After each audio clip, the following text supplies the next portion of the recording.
سهیل افریدی د مراد سید حواله سره د علي امین ګنداپور حواله سره د مولانا فضل الرحمن صاحب حواله سره د علي خان حواله سره او د 27 سپتمبر احتجاج حواله سره صحافیانو ته مکمل ډیټیل ورکړی دی، صحافیانو ته جوابات ورکړي دي، صحافیانو علي محمد خان نه تپوسونه کړي دي او علي محمد خان نه سهیل افریدی دغه صحافیانو ته ډېر ښکلي جوابات ورکړي دي. سهیل افریدی نه صحافیانو څه پوښتنې کړي او سهیل افریدی څه جوابات ورکړي په دې ویډیو کې په ډیټیل سره خبره کوو. خو دوه درې ورځې داسې سهیل افریدی مکمل په میډیا باندې ډېر زیات وایرل دی. سهیل افریدی ډېر ښکلي طریقې سره معاملات هینډل کوي، ډېر ښکلي طریقې سره یو تنقیدي سوال جواب ډېر ښکلي طریقې سره ورکوي. سهیل افریدی درې ورځو داسې مختلف صحافیانو سره انټرویوز هم کړي دي، مختلف صحافیانو کې هغې کې هټ صحافیان لکه حامد میر غوندې صحافیانو سره هم سهیل افریدی انټرویوز کړي دي. ټول پهله مراد سعید حوالې سره صحافي د سهیل افریدی نه تپوس وکړو چې مراد سعید په تا باندې ډېر غټ تنقید کوي چې تا 27 سپتمبر دا کال چې کوم دی ډېر غلط ورکړی دا تا ډېر مطلب لیټ ورکړی دی. نو دې حوالې سره سهیل افریدی ویلي دی چې خیر دی هغه زموږ مشر دی، هغه تنقید کولی شي، د هغه تنقید موږ له منظور دی.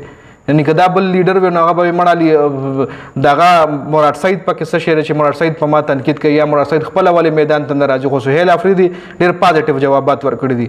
بل علي امین ګنداپور حوالې سره چې کله سهیل افریدی نه پوښتنه وشوه نو سهیل افریدی ولوي چې علي امین ګنداپور به زه ادا کوم او به ما سره هم په یو کنټینر باندې په 27 سپتمبر احتجاج باندې ولاړ وي. بل د مولانا فضل الرحمن صاحب حوالې سره ته پوښتنه وشوه چې مولانا وایي چې زه به پی ټي آی سره سیټ ایډجسټمنټ کوم، سیټ ایډجسټمنټ حوالې سره لیکل به پی ټي آی ما ته راکوي. نو دې حوالې سره سهیل افریدی ورلوي چې دا خبره چې کوم دی لا فلحال پروسس کې ده، زمونږ او د مولانا صاحب دا خبره لا پروسس کې ده او کېدای شي مولانا صاحب هم تاسو مونږ سره یو ځای په کنټینر باندې ولاړ ووینئ 27 سپتمبر احتجاج کې مولانا صاحب مونږ سره یو ځای وي.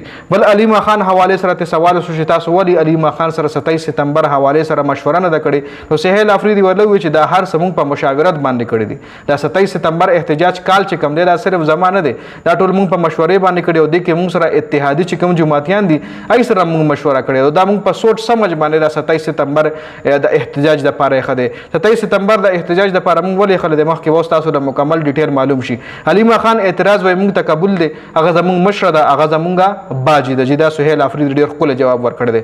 سهیل افریدی مزید دا خبره ایکسپلین کړې ده چې 27 سپتمبر احتجاج موږ په دې وجه باندې خله ده چې 27 سپتمبر پورې به د سټوډنټس هم د سکولونو د کالجونو چټیانې به ختم شي وي. نو سټوډنټس په هم موږ سره په دې احتجاج کې شرکت وکړي، د عدالتونو چټیانې به ختم شوي وي. نو وکلا به ما سره په دې احتجاج کې شریک شي او موږ به تر هغې پورې خپله تیاري هم وکړو، تر هغې به ګرمي هم لږه کمه شوي وي. سهیل افریدي دا ووایي چې دا موږ به 20 لاک خلک چې کوم دی راوباسو، 20 لاک خلک چې کوم دی دا به زه لیډ کوم او داسې د یوې ورځې ګیم نه دی چې موږ به یوې ورځې دپاره دا احتجاج کوو.